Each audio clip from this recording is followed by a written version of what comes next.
mic. Yeah. All I need is one mic. Yeah. All I need is one mic. Hey everybody, welcome back to One Mic, where I watch shit so you don't have to. And today I'm here to talk about Season 1, Episode 1, the pilot premiere of the Game of Thrones spinoff, HBO's House of the Dragon.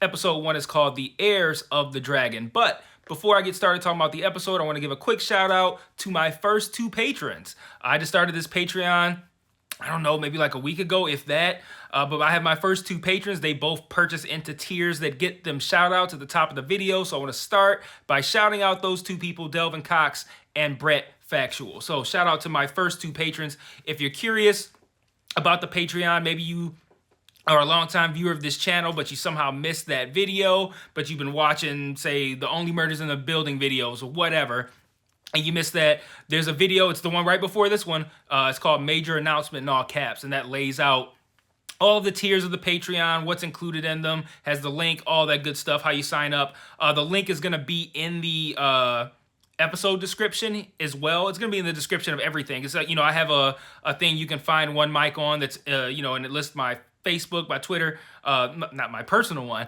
but One Mic's Facebook and Twitter.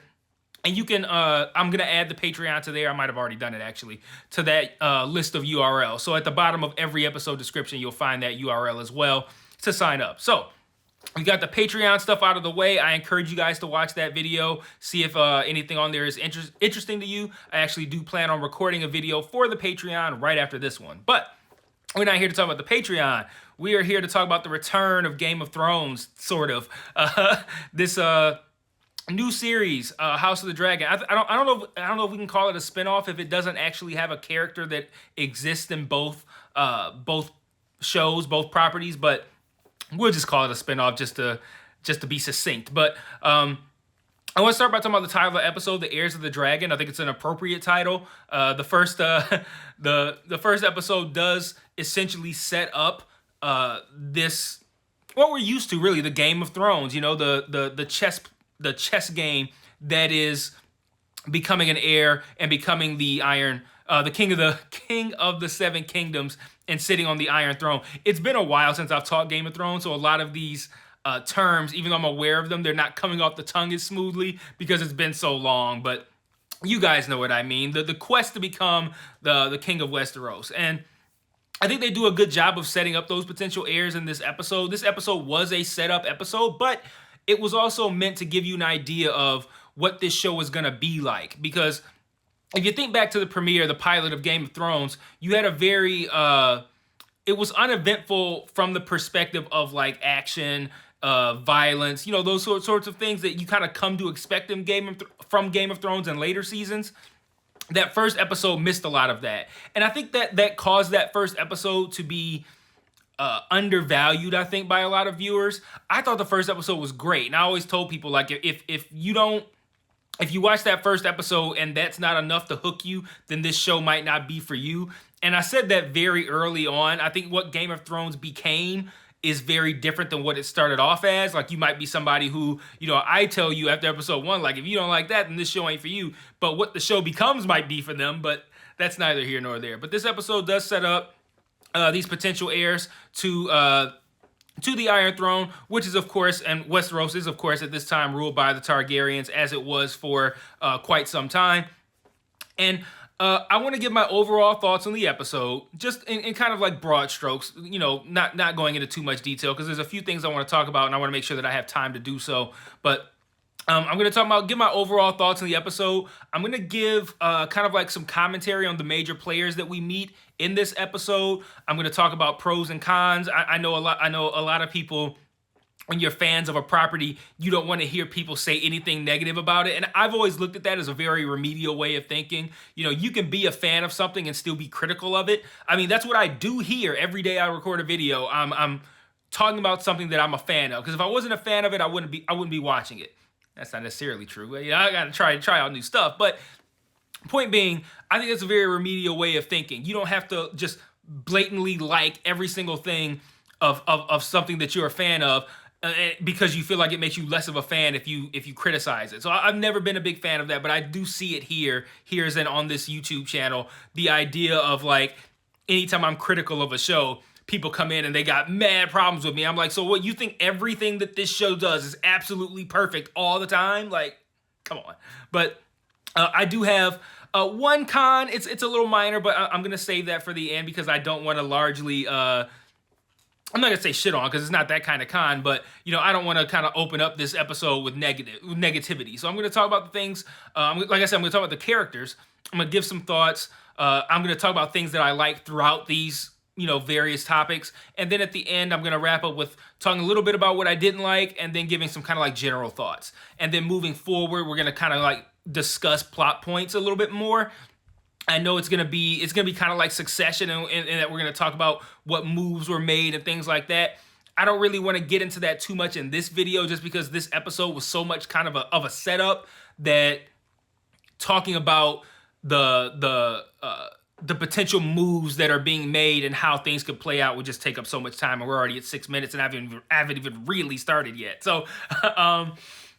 I'm going to start talking about the major players. So the first one is Viserys. We meet this, we know this name, I should say, from the series, from Game of Thrones, I should say. He's the current king of the Seven Kingdoms. He was essentially voted as heir over an older ascendant named Rhaenys, who was the oldest descendant of, I believe his name was Jaehaerys. I guess as a, we know what Westeros is like. Rather than look at your oldest descendant and name them heir, and you see it's a woman, so you go, nope, can't do that. So you move down, and that's how you end up with this Viserys, who now sits on the Iron Throne, and as of the start of the series, has been sitting on the Iron Throne for 9 years. They also point out that we are, I believe, 172 years prior to the birth of Daenerys, so that kind of helps people gauge, like, okay, this is where we are, because obviously the birth of Daenerys happens prior to the start of the events of Game of Thrones, but that still gives you a marker. This person we know from Game of Thrones, we're 172 years away from her.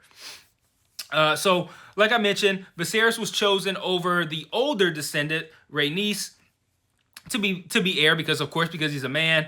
And this Viserys, I think, is very different from the Viserys that we know. The Viserys that we know, he's sniveling, he's weak. Well, no, I'm not going to say he's weak. He portrayed toughness, but was really weak on the inside, but he was dumb. This Viserys seems smart, but then he seems weak kind of a little bit more outwardly. Viserys that we know was tough outwardly, but was really weak on the inside. I think that's almost kind of the polar opposite with this Viserys, in that he appears weak on the outside, but he might actually have that toughness deep down. And we see that in the conversation that he has with Damon toward the end of the episode. And then I mentioned that he also comes off a lot wiser than the Viserys from Game of Thrones as well. But again, I see a lot of that weakness that Damon mentions, and I saw it throughout the episode. I had it in my notes, but I hope this Viserys hangs around for a little bit, because it'll be interesting to see how he responds to both what I'm sure is going to happen, attacks. And I don't necessarily mean physical attacks, but just even attacks to his character or whatever the case may be from the various people who hope to become his heir, how he responds to that. I'm curious to see that, just to see what kind of leader this guy is. We get a taste of it in this episode, but not a ton. And I think that if he's as smart as he seems, and if he can find a way to portray toughness a little bit more, because again, he showed toughness in this conversation with Damon at the end, but up to that point, I did kind of agree with what Damon was saying in that scene. But Viserys is insistent that his wife is pregnant with a boy who will become his heir, which would kind of make any current conversations about his heir moot, because there's a lot of conversations about Damon being his heir. Damon is his heir, as a matter of fact, at that time. But there's the idea of other people potentially being heir as well. So the wife goes into labor and ends up having a C-section, which is a really tough scene to watch, by the way, in this episode.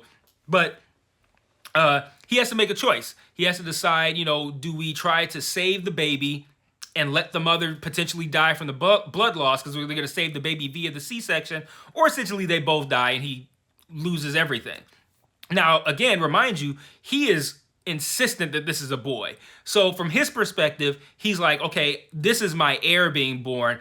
Almost out of obligation, he has to save the baby over the queen. And then in a great scene, the queen does understandably die from blood loss during the C-section.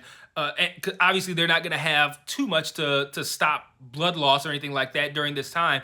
And then they mention early in the scene that they gave her as much milk of the poppy. Because if you're a Game of Thrones fan, you're thinking like, they gave her any milk of the poppy? They mentioned they gave her as much milk of the poppy as they could without harming the baby, which clearly wasn't enough for her in that moment.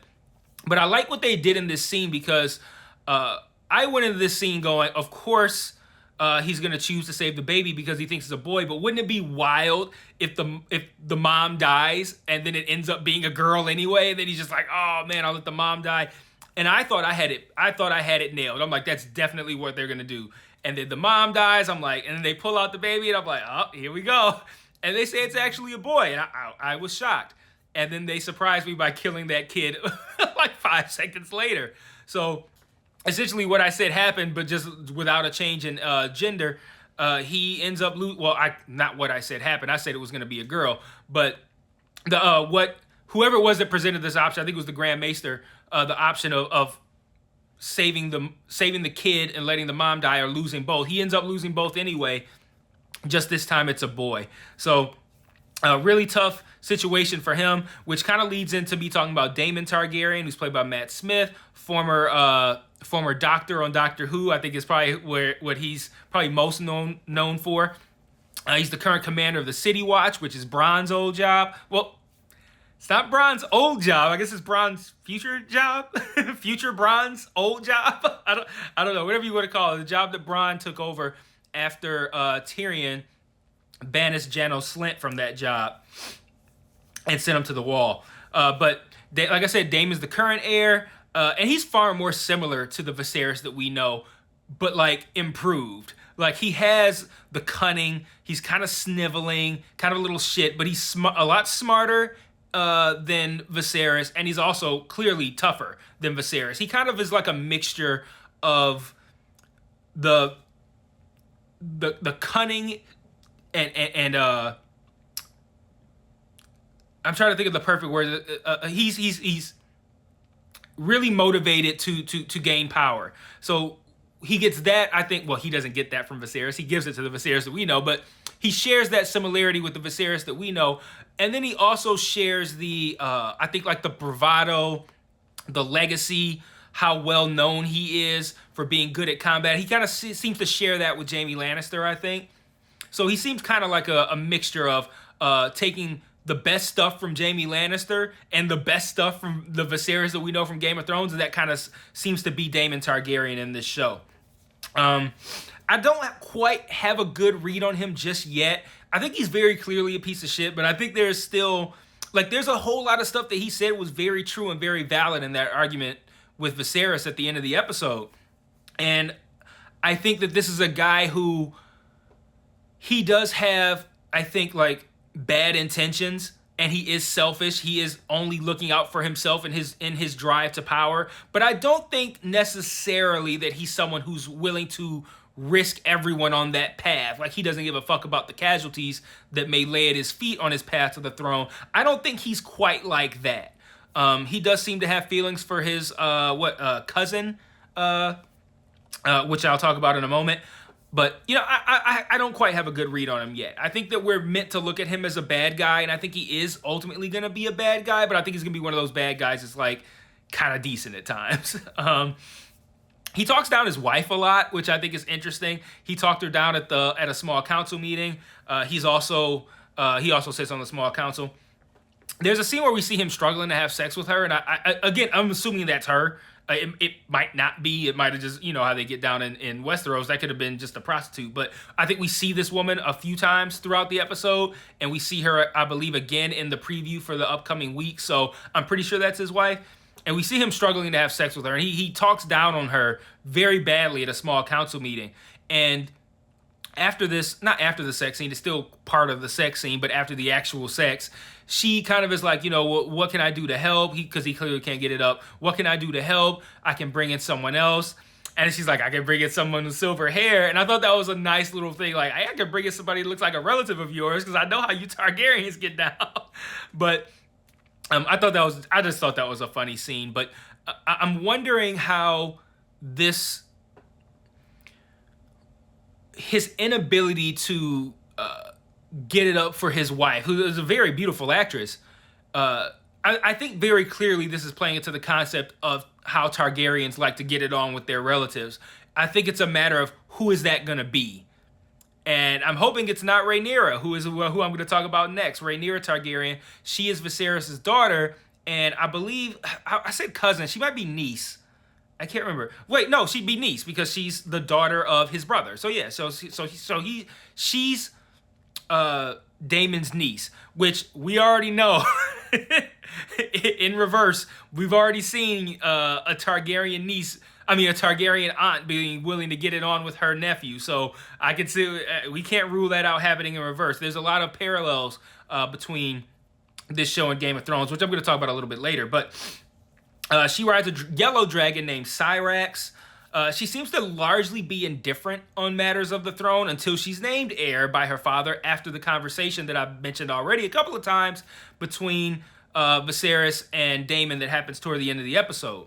And this conversation revolves around a night at a bar, I guess, where Viserys referred to the dead son as the heir for a day.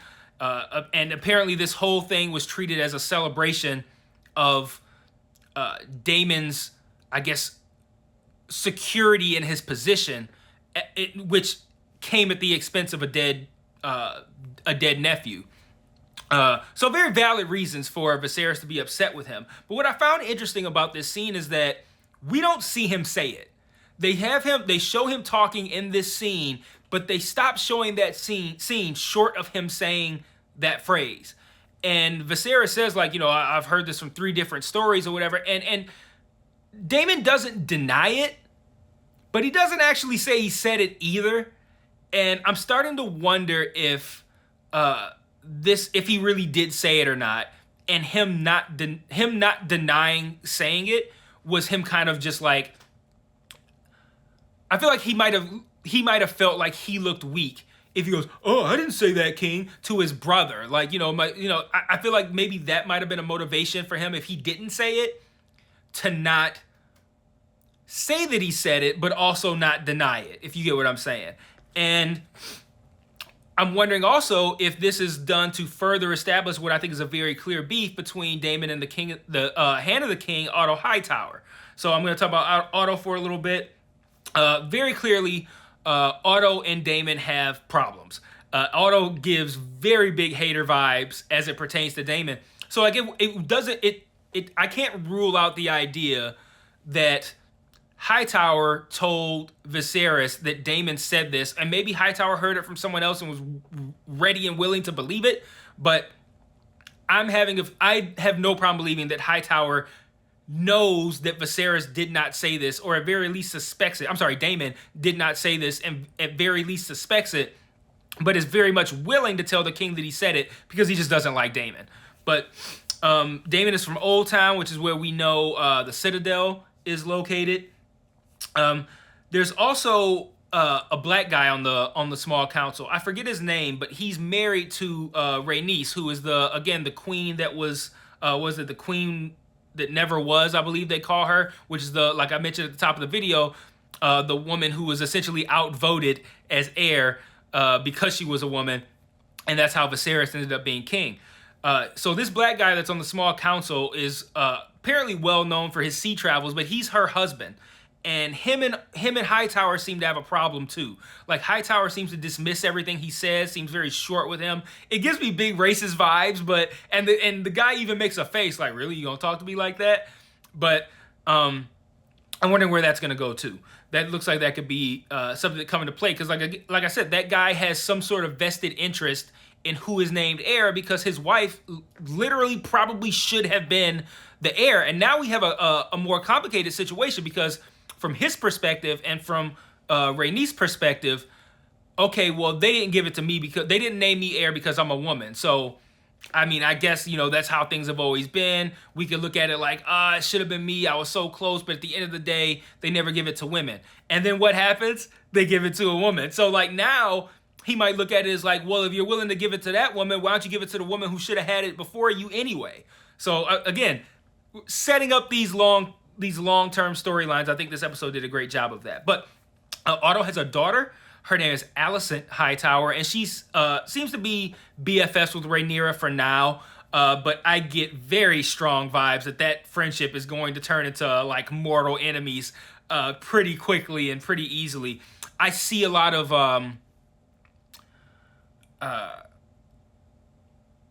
the same word that I wanted to use for Damon that I'm just not getting right now. Ambition. I see a lot of ambition in Damon, and I see a lot of ambition in Alicent.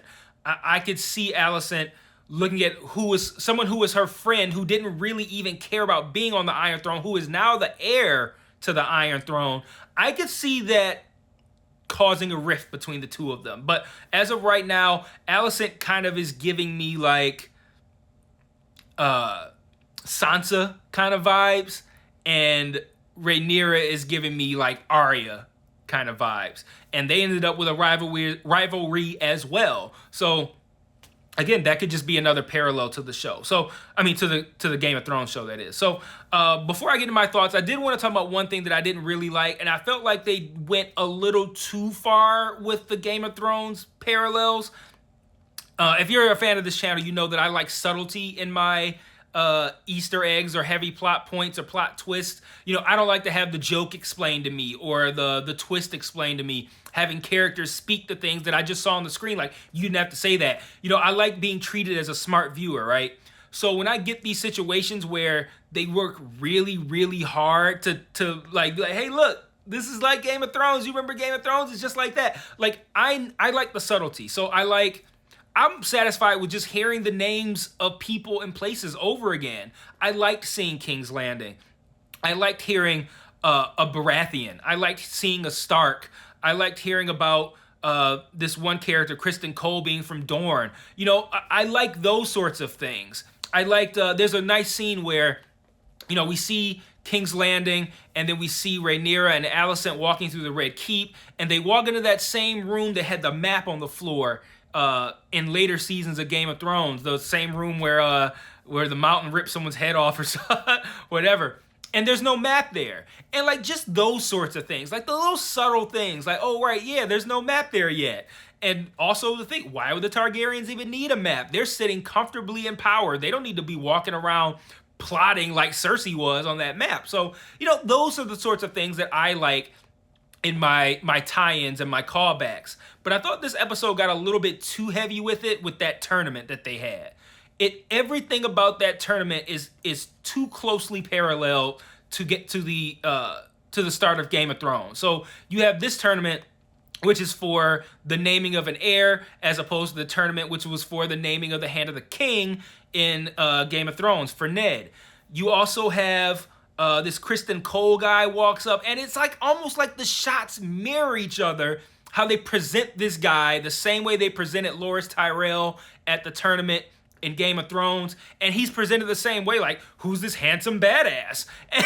And again, and there's a woman in the stands just enamored with him, although ironically I said that Rhaenyra is like the Arya, but Rhaenyra seemed to be a little enthralled with Kristen Cole, whereas obviously that was Sansa that was enthralled with Loras in the original. But still, like, those parallels run a little bit too close. You even have a guy overreacting to a loss, just like the Mountain did in that in the original tournament in Game of Thrones.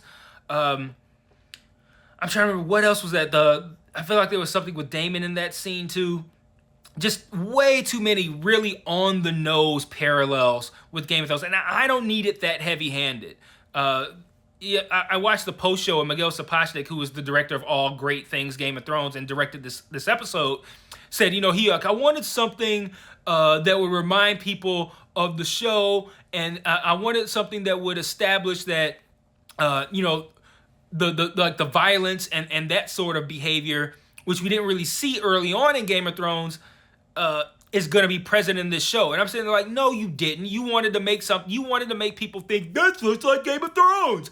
And that's what you wanted to do, and you went over fucking board with it. Like that scene had so many really on the nose direct parallels to Game of Thrones that it did get a little bit like, all right, come on. Like, am I going to be able to predict what happens at this point? Because this is just completely out of hand. But that was my only complaint, was that how much that scene paralleled the original series. Other than that, I found the episode to be really entertaining, really interesting. I thought it set up all the political intrigue and backstabbing and violence that I like out of my Game of Thrones. Like, I don't really need all the, White Walkers and shit like that. I was happy with just the political machinations. That's why I like Succession. That's why I like Industry. I like that kind of stuff. So, like, that's really all I need out of the show. You throw in some dragons, cool, I'll take it. But I don't need, all, like, what Game of Thrones became later. I liked what it was early. So, I'm going to wrap up now with a couple of thoughts, and that'll be it. And I will definitely see you guys every week for covering this one. So, there's no opening theme, at least not in this episode. Just some music playing over Targaryen sigil that we see for maybe 10 seconds at tops. But at the end of the episode, we hear a version of the Game of Thrones theme with lyrics. And that was kind of mind-blowing to me. And I couldn't recognize the words. I think it was in a different language, probably Old Valerian or something. But it was in a different language. But I still think it was interesting. Like, oh, they made it with lyrics. It reminded me of a... I don't know if any of you remember this, but there was a show called Malcolm and Eddie that used to come on UPN way back in the day, and it starred Eddie Griffin and Malcolm Jamal Warner, who Malcolm Jamal Warner y'all would know as Theo from The Cosby Show. And there was a scene in that where Eddie Griffin's character talked about putting lyrics to the Sanford and Son theme song, and that's what I thought of during the end credits. I was like, oh, they put lyrics to the Game of Thrones theme song like it's Sanford and Son. So I like how the Iron Throne is actually causing injury. We've heard that before. We knew that that a chair made of swords was causing injuries back in the day, but it was still cool to see it. And I think something's going to come out of that too. And I hope it's not another heavy-handed parallel, because when I saw, you see kind of this festering wound. It's small, the size of maybe a quarter, if that, on the back of Viserys, and it looks like it's starting to go bad. Is this gonna mirror how they killed off Robert in Game of Thrones? I hope not. But we see him also prick his finger on the chair as well. So they're clearly setting up issues with the chair harming the king. I'm just wondering if I'm gonna roll my eyes if he dies in a manner similar to that of Robert. The scene where Damon and the Gold Cloaks terrorize the city was pretty fucking sick. But did they cut off that guy's balls? I don't know what that was he threw down afterward, but because I don't know what detached balls would look like. I hope to never know what detached balls would look like, unless that was what that was. Then now I know what detached balls look like. But that scene was pretty crazy. Did you guys notice at the start of the small council meetings, they went around with these what looked like ceramic balls and placed them in the center of what I can only describe as a ceramic donut? I don't know what that was about. I hope to figure that out throughout the course of the show. But yeah, I don't know. That's how you start the meeting? You can't start the meeting until the ball is in the donuts. I thought Damon's helmet at the tournament was really cool. It had dragon wings flaring out of it, and it had a dragon snout kind of coming across the top. I thought that was really cool.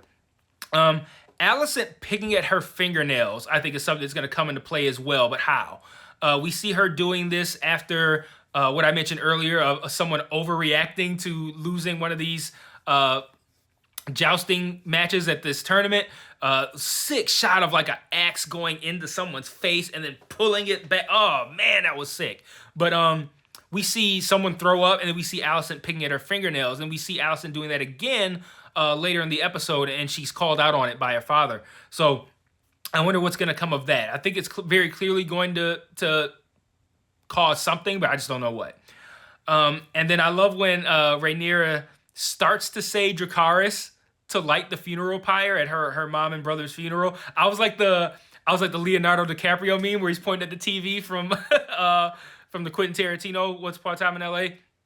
that was me. I was like, she gonna say Dracarys. So I thought that was pretty cool. So, like I said, I'm gonna cover this every week. I apologize for the late debut of this video. I meant to apologize at the top of the video. I feel like a lot of you guys aren't gonna get to this point, so you're not gonna hear this apology. But they'll be up a little bit later. I mean, a little bit earlier. I'm sorry, in the day on Mondays. So you can look for that every Monday. And I'll see you guys next week for episode 2. Peace.